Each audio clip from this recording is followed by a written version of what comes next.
부산 시민 여러분, 아침의 방송을 들으이소. 함께 목소리를 내주이소.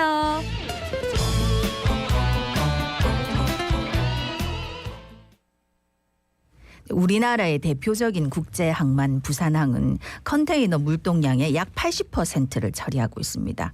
한국 수출의 중추 역할을 하는 곳인데 지난해 10월 한국 최초로 완전 자동화 부두가 부산 신항에 들어섰습니다. 완전 자동화로 인해서 정말 사람이 없어도 되는 건지 앞으로 기대되는 부가가치는 어느 정도 되는지 자세히 알아보겠습니다. 예, 동명대 국제통상물류학과 우종균 교수 스튜디오에 함께합니다. 교수님 어서 오십시오. 어서 오십시오. 네, 안녕하십니까. 예.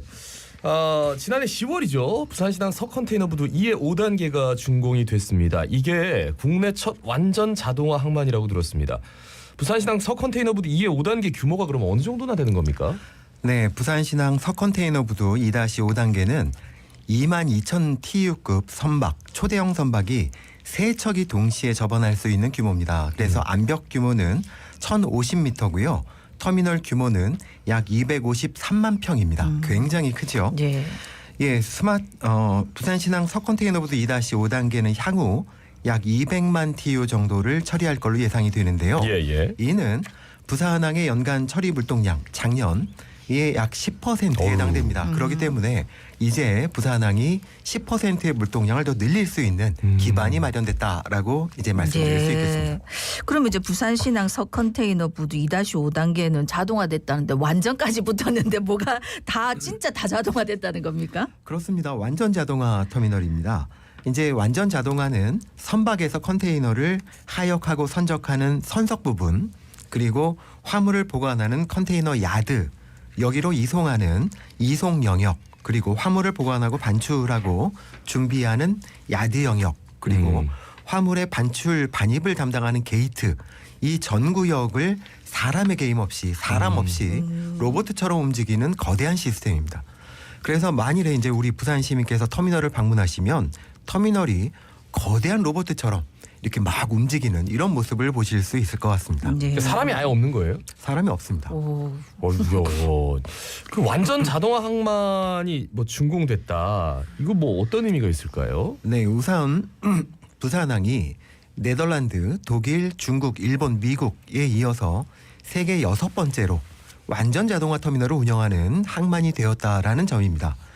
이것이 세계 항만 산업에서는 완전 자동화 터미널을 운영한다라는 것이 높은 기술 수준이 있다. 네네. 그리고 높은 운영 수준을 갖추었다. 이거를 보여주는 굉장히 중요한 지표이고요. 네네. 그 다음에 이제 컨테이너 항만이 가장 중요한 경쟁 요인이라고 얘기할 수 있는 생산성과 효율성을 크게 개선할 수 있을 뿐만 아니라 이 높은 생산성과 효율성을 언제나 동일한 수준으로 유지할 수 있다라는 점 때문에 부산항이 앞으로 경쟁력을 더 크게 향상시킬 수 있는 굉장히 중요한 계기가 마련됐다라고 말씀드릴 수 있겠습니다.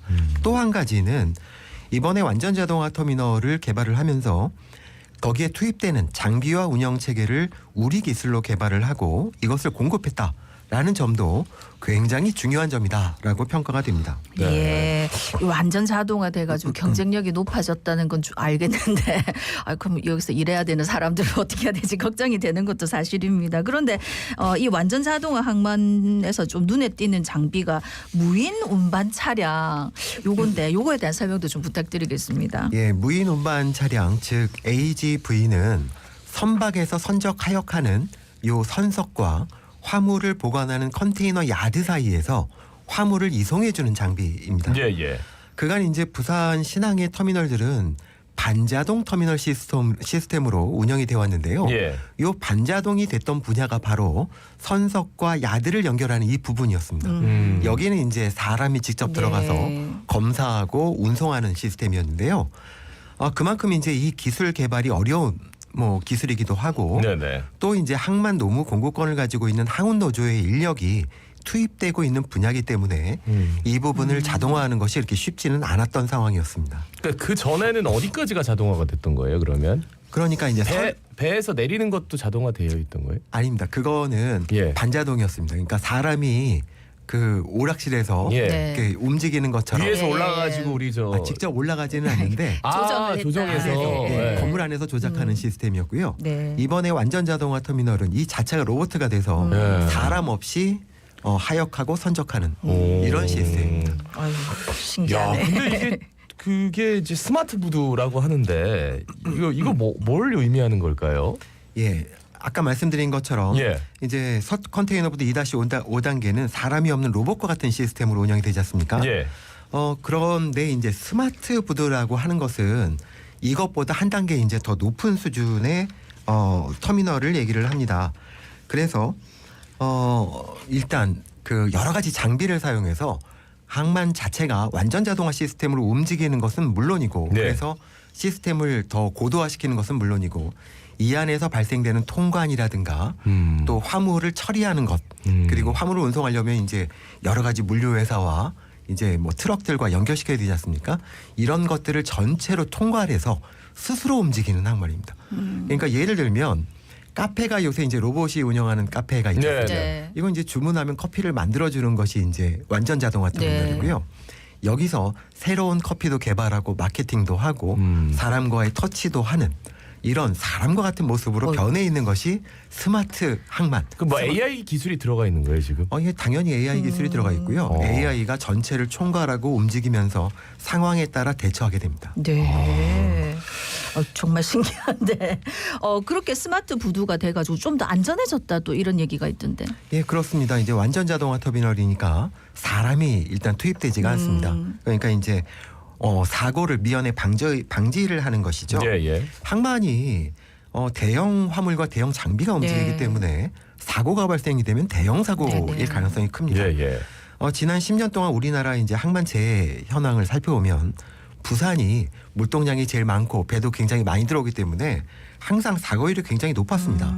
특히 이제 2021년도에 항만에서 큰 사고가 있었을 때는 우리나라 부산의 재해 건수가 우리나라 전체의 약 27%를 네. 차지할 정도였는데요. 이제는 무인화 터미널, 완전 자동화 터미널이 됐기 때문에 인재 사고는 거의 없을 거로 예상이 되고 또 한 가지는 질병이나 또는 더위나 추위에 따라서 굉장히 많은 운영 체계의 시스템의 변화가 생기는데요. 네. 이런 거로부터도 이제 좀 자유로울 수 있다라는 점도 굉장히 중요하다고 생각합니다. 예. 근데 크레인도 뭐 암벽 크레인이 있고 뭐 야드 트랙터가 있고 뭐 무인 운반선이 있고 뭐 이렇게 한단 말이에요. 그거를 조금만 한 번만 좀 정리하고 그다음에 말씀해 주시면 좋을 것 같아요. 예, 컨테이너 크레인은 예. 선박에서부터 화물을 내리거나 올리는 크레인이고요. 네. 예, 예. 그게 그다음에- 암벽 크레인입니까? 예, 그것이 이제 암벽 크레인이고 예. 뭐 컨테이너 크레인이라고 네. 합니다. 네네. 그다음에 이제 야드에서는 굉장히 많은 장비들이 있는데요. 한 10가지 정도가 있습니다. 10가지요? 근데 이런 것들은 이제 선박에서 이제 하역을 내서 야드로 갖고 오면 네. 야드에서부터 이것을 어떻게 잘 보관할 것인가 해서 컨테이너를 계속 이제 옮기지 않겠습니까? 네. 이런 옮기는 장비들이 이제 한 10가지 종류가 있습니다. 그러면 이제 그런 과정에서 사실은 그동안 뭐 배기가스라든지 미세먼지가 많이 발생할 수밖에 없었는데 이 부산시나 완전 자동화 항만 같은 경우는 그게 없어지니까 탄소 중립 항만이라고도 부른다고요? 예. 네, 그렇습니다. 이번에 2-5단계에 투입되는 모든 장비는 100% 전기로 운영이 됩니다. 그렇기 때문에 이제 항만에서의 이제 공해라고 하는 것은 선박에서부터 발생되고 아까 말씀하셨던 여러 가지 장비로부터 네. 발생이 되는데 이제 100% 전기로 뭐 운영이 되기 때문에 뭐 이거는 이제 뭐 환경에 굉장히 유리하고요. 또 이제 부산항만공사가 지속적으로 신재생 에너지 공급을 확대할 계획이기 때문에 예, 예. 아마 세계 어느 항만보다도 친환경적인 뭐 탄소 중립 항만이다라고 정의를 할 수 있겠습니다. 그러니까 선박도 이제 뭐 LNG선이며 무슨 수소선이며 이러면서 계속 이제 진화를 하고 있는데 이미 항만에 들어와서 이 옮겨지는 그 수많은 과정들이 다 탄소 중립화가 됐네요. 그죠? 전기로. 그렇습니다. 네. 그리고 이제 말씀하셨듯이 그 중국 기술이나 해외 기술로 이게 보통 이 항만 기술이 이루어졌는데 우리 기술로만 자동화 항만을 마련했다. 이게 최초입니까? 굉장히 중요하고요. 예. 이게 최초입니다. 어. 그 해양산부는 이번에 2-5단계에 투입되는 모든 장비를 국내 기업에 발주를 했습니다. 중국의 장비 회사에서부터 수입을 하면 훨씬 더 저렴할 텐데 아하. 그럼에도 불구하고 한국 기업에게 장비를 개발해서 투입하도록 했습니다. 네네. 여기에 투입된 장비는 약 3,400억 원 규모입니다. 그런데 아까 말씀드렸던 이제 중국의 기업이 ZPMC라는 기업인데요. 예. 이 기업이 전 세계 항만에 관련된 장비의 시장 점유율이 약 70%입니다. 어이구야. 뭐 거의 세계 항만 장비 시장에서 독주하고 있다는 네, 것인데요. 가격 우위입니다. 중국이 가장 싸게 공급할 수 있기 때문인데 최근에는 기술도 굉장히 발전을 해서 가격도 싼데 기술까지 높아진 상황이었습니다. 그러다 보니까 우리나라 이 큰 항만들을 개발하면서 이 장비를 우리 기술로 개발을 하고 전 세계에 이거를 수출하는 이런 기회를 만들자라는 굉장히 중요한 정책이었고요. 드디어 이제 다 개발하고 운영 시스템도 개발을 했기 때문에 항만 장비는 물론 터미널 자체, 완전 자동화 터미널 자체도 해외에 수출할 수 있는 이런 기반이 마련됐다라는 점에서 굉장히 중요한 사안이다라고 말씀드릴 수 있겠습니다. 예. 앞서서 이제 이번 부산신항 서컨테이너 부두 2-5단계에 투입되는 장비를 이제 국내 기업에 발주를 했다고 하셨는데 그걸로 기대되는 부가가치도 크겠네. 네, 그렇습니다. 이번에 아까 말씀드린 것처럼 총 장비 규모는 3,400억 원 규모인데요. 예. 여기서 이제 파급되는 굉장히 많은 효과들이 있으니까 부가가치가 2,110억 원, 생산 유발 효과가 약 6,400억 원 정도 될 걸로 예상이 되고 있습니다. 이거는 그런데 이제 이번에 개장되는 2-5단계에 한정된 것이고요. 이제 우리 기업이 기술을 통해서 전 세계 시장으로 수출할 수도 있고 말씀드린 것처럼 터미널 자체도 수출할 수 있기 때문에 새로운 시대를 여는 첫걸음이 이제 뒤져졌다라고 이제 생각이 됩니다. 네. 예. 아니 근데 저는 이제 궁금한 게 가격 우위라고 했잖아요. 중국 회사. 우리나라도 이제 가격 경쟁력을 좀 갖추게 된 건지 그것도 좀 궁금해요. 아직 그렇지가 못합니다. 아직 그렇지 왜냐하면 못해요? 가격 경쟁력이 생기려면 대규모 수요, 대규모 네. 생산이 필요하지 않습니까? 네네. 그런데 이제 항만 장비라는 것이 수요가 한정적이고 네네. 그리고 우리나라 시장이 너무 작습니다. 네. 중국은 전 세계 70% 시장 점유율을 갖고 있기 때문에 대량 생산을 통해서 가격을 낮출 수 있고 네. 그렇기 때문에 시장 점유율을 확대하면 확대할수록 우리 장비도 기술 경쟁력과 뭐 가격 경쟁력을 네. 갖춰 나갈 수 있을 것으로 생각이 됩니다. 네. 아니 그 앞으로 개발된 항만은 그럼 계속 완전 자동화 항만이 되는 겁니까? 예, 물론입니다. 해양수산부는 지금부터 개발하는 모든 항만은 완전 자동화 터미널 그리고 점차 스마트 항만으로 개발하겠다라고 이제 발표를 했습니다. 네. 아마도 앞으로 이제 개발되는 항만들은 지금 2-5단계보다 훨씬 더 진보된 기술이 적용되는 터미널이 될 걸로 예상이 됩니다. 그러니까 노하우도 점점 쌓이고 정말 이러면 이제 경쟁력도 더 높아질 수도 있겠네요. 그렇습니다. 예. 그거를 바라고 있습니다. 예. 그렇지만 이제 완전 자동화 항만이 좀 안정적으로 운영이 되려면은 과제들이 남아 있을 텐데 어떤 게 있을까요? 네, 그렇습니다. 앞으로 이제 시작이 됐기 때문에 굉장히 많은 과제들이 남아 있는데요. 중요한 3가지만을 말씀을 드리면 첫 번째는 이번에 완전 자동화 터미널이 처음으로 개장이 되는 거기 때문에 예. 아마도 이제 1분기 한 5월 달 정도 이제 될 것 같은데요.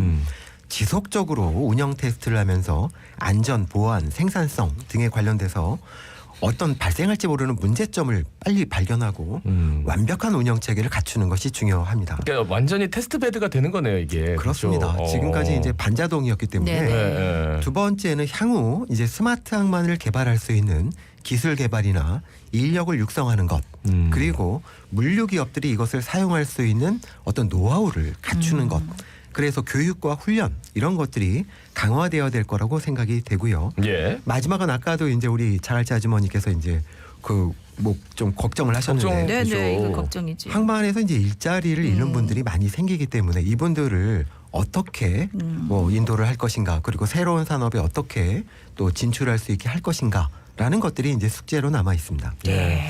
모든 게 이제 새로운 거고, 모든 게 변합니다.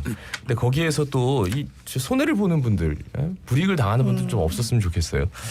그 마지막으로 한 말씀 해주시죠.